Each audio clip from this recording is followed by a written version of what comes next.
Li chiamano disturbi dell'identità di genere e si tratta sostanzialmente di persone che faticano a riconoscersi nel loro sesso.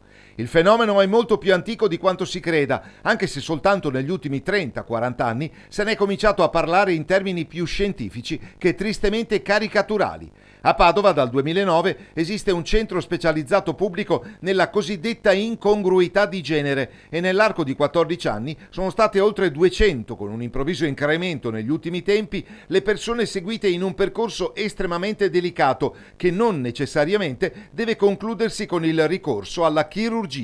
Bene il 60 di questi soggetti è donna. La realtà euganea costituisce oggi un centro strutturato e affidabile che attende soltanto il riconoscimento a livello legislativo, per cui è già iniziato l'iter con la richiesta ufficiale alla Regione Veneto nella giornata di martedì. Ne abbiamo parlato con il direttore generale dell'azienda Ospedale Università di Padova, Giuseppe Dalben. Non è come dire, una novità il fatto che a Padova ci si occupi di queste problematiche. Ricordiamo che di queste problematiche a Padova ci si occupa già dal 2009, però in una forma, come dire, un po' disarticolata.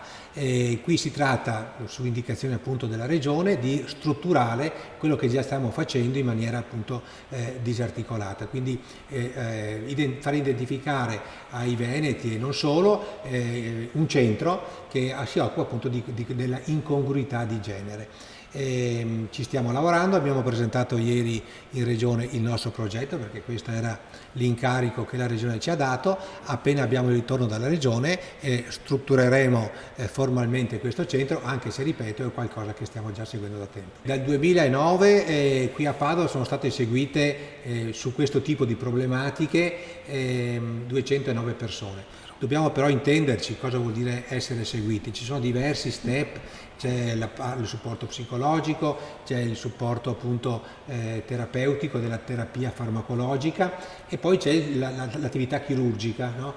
Quindi sono varie fasi, varie step che appunto devono essere ben conosciute e ben da parte di chi ci sta sentendo, voglio dire. Ecco, non è che facciamo gli interventi a tutti.